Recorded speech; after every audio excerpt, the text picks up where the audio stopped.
I have to start by saying I really dislike using the descriptive term magic, but I'm using it for keyword search and SEO reasons. Broadly speaking, Taoist magic covers the scope of ushu, often categorized into 8 forms. Form 1, incantations and ritual sacrifices, which is to say you know the verbalized recitations that invoke divine beings and you are respectful, reverent, and you know how to honor them. Form 2, I like to just call it hexes and curses, which either needs no explanation or a lot of explanation. But I will take a moment just to flesh it out a little bit. This second form of ushu is about how the Taoist ceremonial magician can potentially occupy the role of judge, jury, and executioner. And there really are quite a bit of necessary guardrails and codes of conduct around this. If you need a label to put on this divider tab, I might go with divine justice. And I will just point out that the Taoist perspective of divine justice is going to be very different from the Christian perspective, so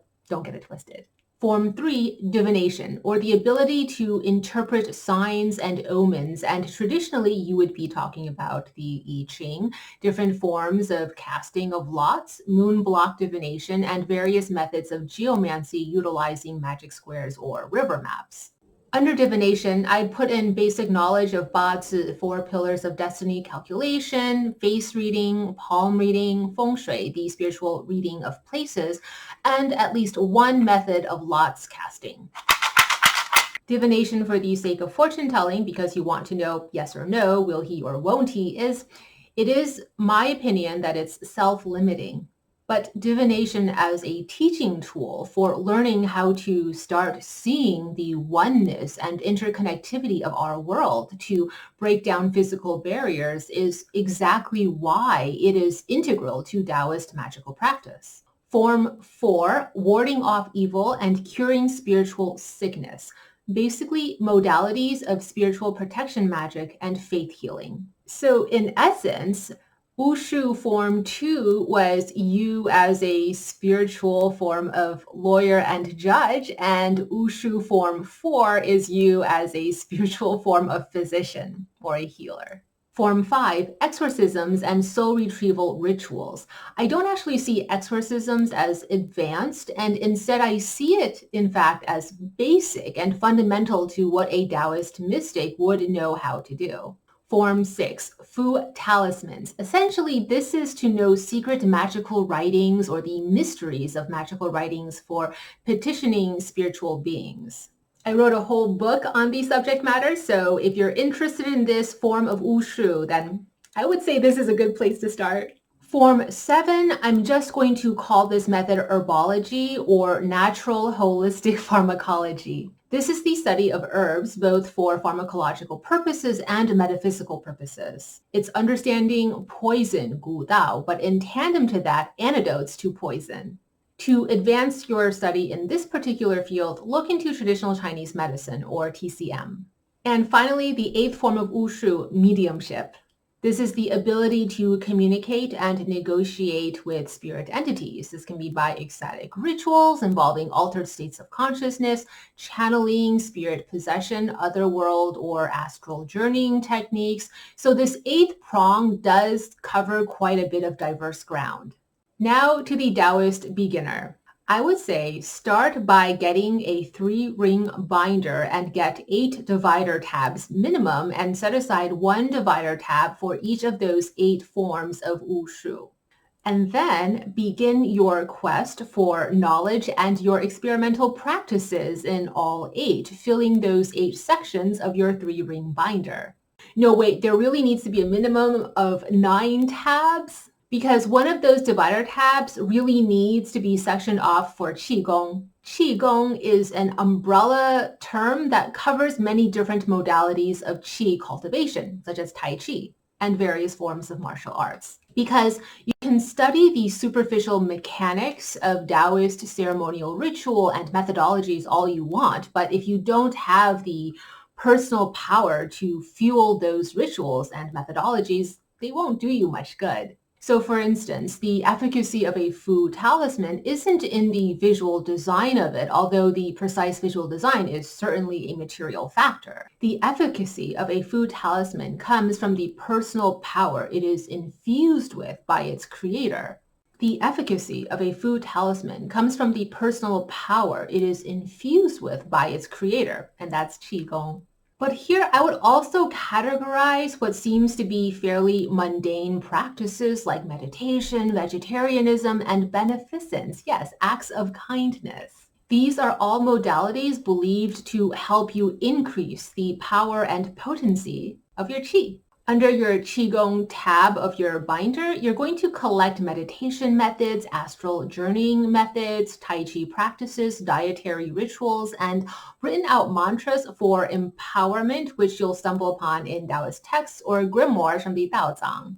More on that later. Seminal Taoist texts like the Tao Te Ching or the 8th century text on Taoist inner alchemy, Huangdi Yingfu Jing, which I roughly summarize into 13 principles in the Tao of Craft, and Huangdi Neijing, which is really more a text on traditional Chinese medicine, but runs adjacent to Taoist magical practice. And as you have time, slowly make your way through the Taoist canons, Daozang, a repertoire of thousands of texts on subjects like alchemy, ceremonial magic, methods in meditation for cultivation of powerful qi, exorcism rituals, mantras, how to craft food talismans, divination methods, astrology, spirit maps, and basically anything and everything you can think of under the sun of Taoist magic or Taoist mysticism. As you make your way through these texts, when you come upon something that resonates strongly with you, then what you do is you take note of that and you add it to this 3-ring binder that you're creating. And of course, make sure you tuck it into the relevant divider tab. Sorry, make that a minimum of 10 divider tabs because a really important subtopic to reserve in your binder is theory or Taoist metaphysics. This is where you throw in all your correspondence reference tables and resources on the wuxing, 5 movements, and the ba gua, 8 trigrams, and yin and yang theory. So for example, the companion printable handouts to my videos on the wuxing with the table of correspondences might be something you'd want to print out and tuck into your Taoist metaphysics or theory section of the binder. All the reference tables with more forthcoming as I make more videos on Taoist mysticism, everything from the Bagua correspondences to the tables on heavenly stems and earthly branches would go in here. An optional 11th divider tab in this binder might be Pantheon. And then under Pantheon, you can write up profile pages of gods and goddesses, the 4 directional deities, the 8 immortals, and also historical figures of note in Taoist mysticism, like Zhang Daoling, or the 3rd century Taoist priestess Wei Huacun, the Taoist alchemist, philosopher, and statesman Ge Hong is another historical figure worth an entry. And if you're going to include Ge Hong, then add the 1st century Taoist ceremonial magician Ge Xuan, Ge Hong's ancestor.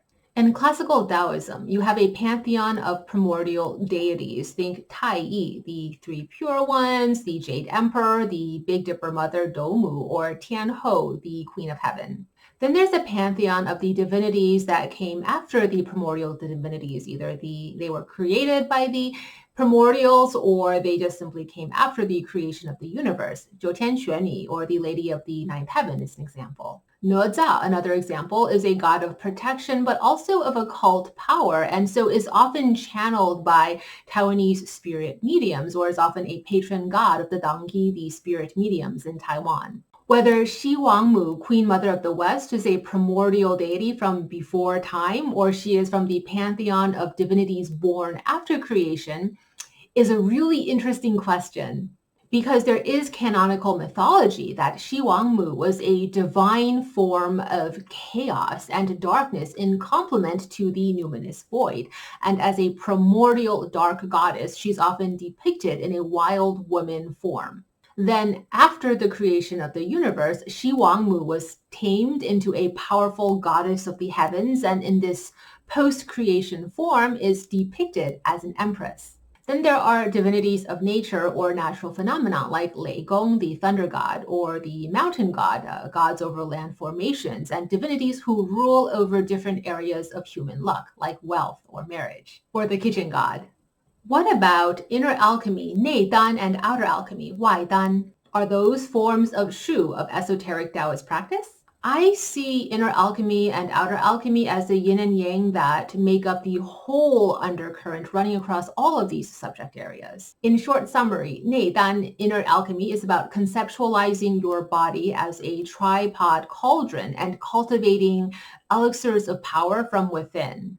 外丹 outer alchemy is about the alchemist or ceremonial magician having a ritual tripod cauldron and learning the methods and recipes for crafting actual physical elixirs of power. So personally, I wouldn't necessarily recommend a separate, distinct tab for categorizing inner versus outer alchemy. It's just something to keep in the back of your mind at all times as you go through the various other tabs.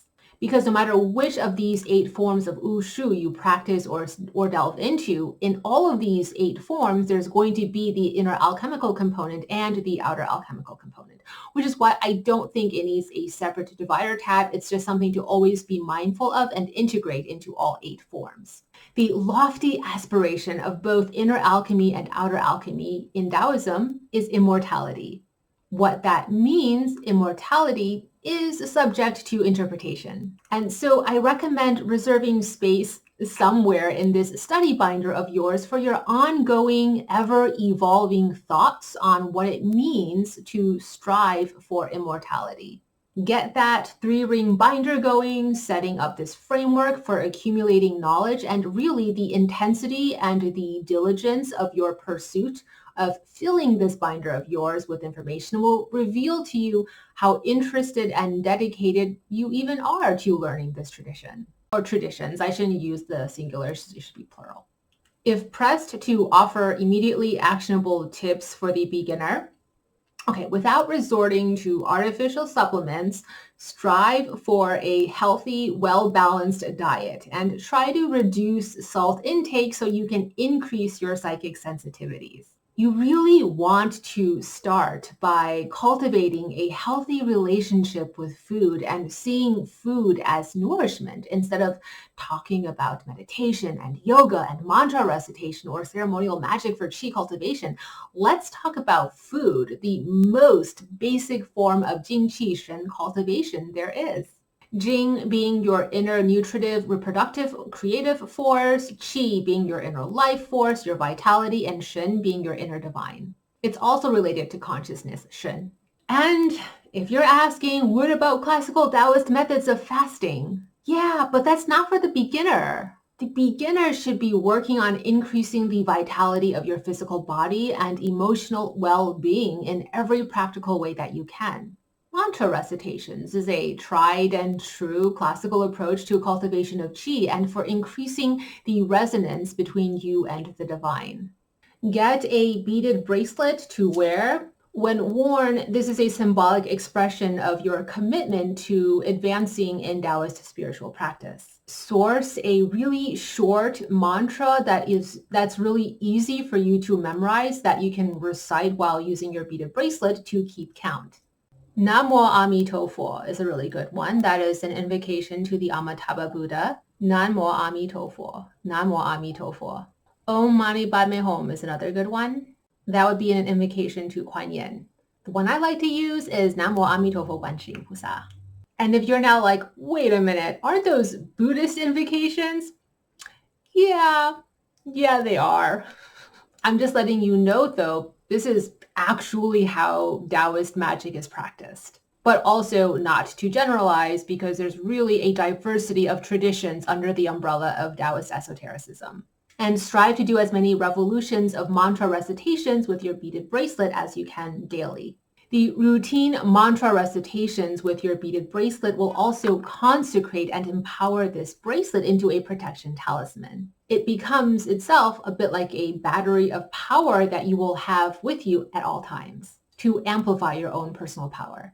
What about the 108 mala prayer beads, often in the form of a necklace? This would actually be my preference over the bracelet, but if 108 is too daunting, I do recommend sticking with the bracelet. If you do go with the 108 mala, I'm going to gently recommend that you wear this wrapped around your wrist and don't wear it on your neck, around your neck. To be able to wear a mala around your neck, that is reserved for special people. So out of respect for the tradition, I would recommend wearing your mala prayer beads around the wrist and not around your neck. Beyond those general to-do tips, I don't have anything more step-by-step than that, because then we run dangerously into the dogmatic guru model territory, which I am so staunchly against. And I want to now immediately strike the misappropriative use of the term guru, because that's totally unfair to actual gurus. And let's replace it with the more accurate descriptive idolatry. So let's avoid the idolatry model of learning mysticism. One of the best bits of advice I can give you is to not focus or dwell on the presumed grand occult power that some living person you are tempted to idolize might be wielding. As a general rule of thumb, that's just not something to place any importance or attention on. Instead, only focus on yourself, on the levels of power you are cultivating for yourself. How powerful or not powerful other people are, not your business. Don't make it your business. Do not idolize subject matter experts. Value the informed perspectives of subject matter experts. Someone who has been doing this for 50 years probably has a thing or two to teach you. Someone who has read 500 books on this subject with a photographic memory also probably has a thing or two to share with you. So respect them. Honoring a teacher means you are humble and acknowledge that at this particular moment in time, they know a little bit more than you do. And so you've got some things or two to learn from them. But that is totally not the same as idolizing a teacher. Do not idolize subject matter experts. Respect them for their knowledge and experience. That's it. I think one of the most important pieces of advice I can give to a beginner who wants to start pursuing a mystery path is to stay far away from idolizing individual practitioners and the idolatry learning model. Also, granted, I'm about to use the slippery slope argument, but yeah, when you idolize someone, you get easily tempted into spending a lot of your own capital on that person rather than spending capital on yourself and advancing yourself. So when you idolize someone, you use your capital to advance them.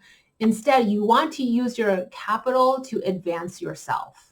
There's just too high a risk of bankrupting yourself when you go the route of the idolatry model. And that's not just money, but also emotional and spiritual balance. In terms of ethics, if you examine the history of Taoism in East Asia, it's undeniable that Confucian ethics has heavily influenced Taoist practice. Whether you want to approach a mode of Taoist magic that strips away Confucian ethics or you want to stay aligned with Confucian ethics, that's entirely up to you. One more thing. As you navigate online Taoist communities, please do not be that person who throws out vague platitudes that sound like a cross between a fortune cookie prophecy and a mimicry of the Tao Te Ching. Don't do that. Don't be that person, okay? Don't, but actually anybody else's approach to Taoist magic. Let them do their own thing. If you wish more people would do X, instead of pointing at people and saying, I wish you would do X, stop, pause, and just make sure you yourself are doing X. That's it. I really love the concept of the junzi in Taoism, which is the sage or the aspirational higher self. In a way, there is a tacit understanding that you probably will never actually fully embody the junzi, the sage, the higher self, but that doesn't stop you from actively and continually aspiring to be and to embody the junzi. So it's this really fascinating concept of perfection, of striving for this form of virtuous or spiritual perfection, but knowing that you will never achieve it, and also being okay with not being able to achieve it. So those are my tips for the beginner who wants to learn more about Taoist magic and mysticism. Physically prepare the framework of constructing what will become the body of your knowledge and experiences, which is that 3-ring binder. and then slowly progress in your pursuit of building that body of knowledge and experience by filling up that binder. The 8 forms of ushu to inspire the 8 section dividers in your study binder are to set up a framework, almost a syllabus for a bunch of future videos I plan on making on each of these 8 forms. So stay tuned as those videos will help you fill up your study binder. And again, I apologize for being wishy-washy and confusing. You really should probably opt for more than 8 section divider tabs. I think 10's a good one, 9 or 10. After I cobble this video together, I'll try to be a little bit more organized with my listing and info in the video description box.